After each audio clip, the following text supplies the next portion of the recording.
આકાશવાણી ભુજ પ્રસ્તુત છે અખબારોની હેડલાઇન્સનો કાર્યક્રમ હેવર હેવર.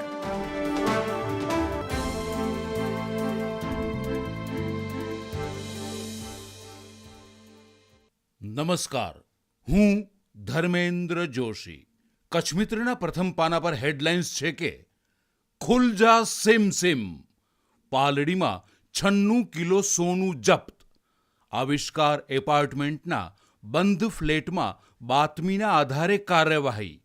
86 કરોડથી વધુની પીળી ધાતુ ઉપરાંત ઘરેણાં, 70 લાખની રોકડ હાથ લાગી.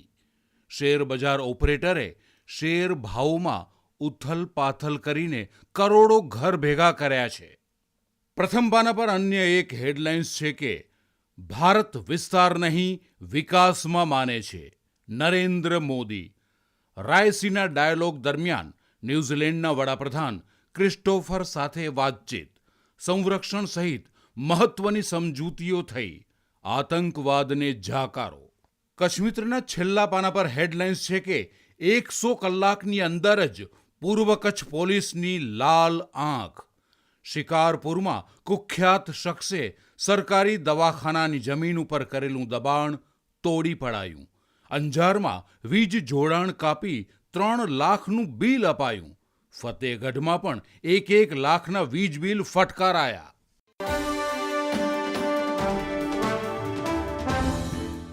હું કેવિન સોની. દિવ્ય ભાસ્કરના પહેલા પાને સહ તસવીર અહેવાલ છે. સુનીતા વિલિયમ્સ 19 માર્ચે સવારે 3 કલાક 27 મિનિટે ધરતી પર પરત ફરશે.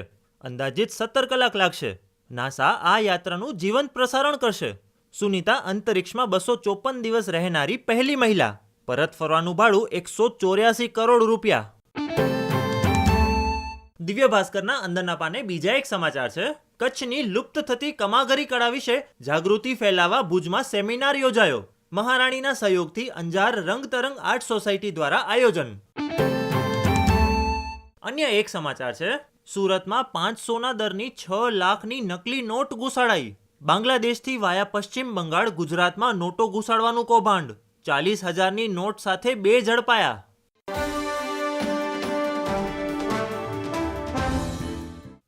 હું ચિત્રા ચૌધરી. ગુજરાત સમાચારની કચ્છ આવૃત્તિમાં હેડલાઇન છે, નર્મદા કેનાલ બંધ કરાશે તો રાપર તાલુકામાં પાણીની વિકટ પરિસ્થિતિ. રાપરના પૂર્વ ધારાસભ્ય તેમજ રાપર તાલુકા કોંગ્રેસ દ્વારા પાણી પુરવઠા મંત્રીને રજૂઆત કરાઈ.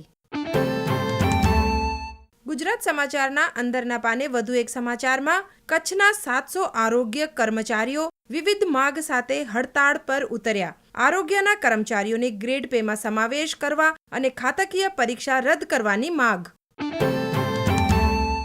ગુજરાત સમાચારના છેલ્લા પાને સમાચાર છે, પ્રકાશ પુંજ.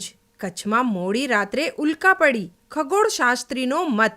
ભુજ તાલુકાના બન્ની સહિતના વિસ્તારોમાં પ્રકાશ રેલાયો હોવાની 5 સેકન્ડની ઘટના સીસીટીવીમાં કેદ થઈ. કુતૂહલ વચ્ચે તપાસ.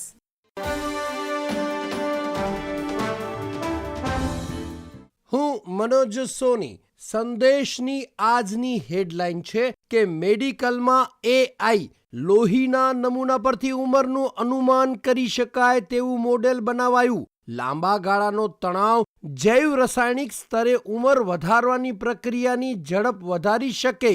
નવી રીતમાં લોહીના માત્ર 5 ટીપામાંથી 22 મુખ્ય સ્ટીરોઇડ અને તેની અસરનું વિશ્લેષણ કરાય છે.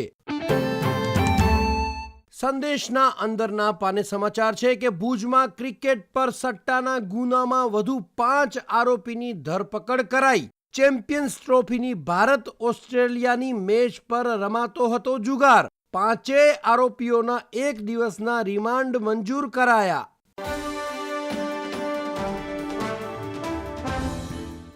હું નીરજ મચ્છર. ઓલ ઇંગ્લેન્ડ 2025 લક્ષ્ય સેને બેડમિન્ટન ડિફેન્ડિંગ ચેમ્પિયનને હરાવીને ક્વાર્ટરમાં પ્રવેશ કર્યો. ઇન્ડિયા ટુડેના સમાચાર. બર્મિંગહામમાં ઓલ ઇંગ્લેન્ડ ઓપન 2025ના બીજા રાઉન્ડમાં ફાઇનલિસ્ટ લક્ષ્ય સેને ડિફેન્ડિંગ ચેમ્પિયન જોનાથન ક્રિસ્ટીને પછાડી દીધો હતો. લક્ષ્યે ઇન્ડોનેશિયન સ્ટાર પર પ્રભુત્વ જમાવ્યું. તેણે ફક્ત 35 મિનિટ સુધી ચાલેલી સ્પર્ધામાં 21-13, 21-10 ની સીધી ગેમમાં મેન્સ સિંગલ મેચ જીતી હતી. લક્ષ્ય સેન અને જોનાથન ક્રિસ્ટી સર્કિટના બે સૌથી ઉચ્ચ રેટિંગ ધરાવતા યુવા ખેલાડીઓ બીજા રાઉન્ડની શરૂઆતમાં જ એકબીજા સામે ટકરાયા હતા, જેનાથી બર્મિંગહામમાં રમાયેલી રમતનો ઉત્સાહ વધ્યો હતો. ભારતીય શટલરે પોતાનું શ્રેષ્ઠ પ્રદર્શન કર્યું. સમગ્ર મેચ દરમિયાન વિશ્વના બીજા ક્રમાંકિત ખેલાડી ક્રિસ્ટીને કોઈ પણ તકો છોડ્યા વિના તેને હરાવી દીધો અને આ લક્ષ્યનો ક્રિસ્ટી પર ત્રીજો વિજય.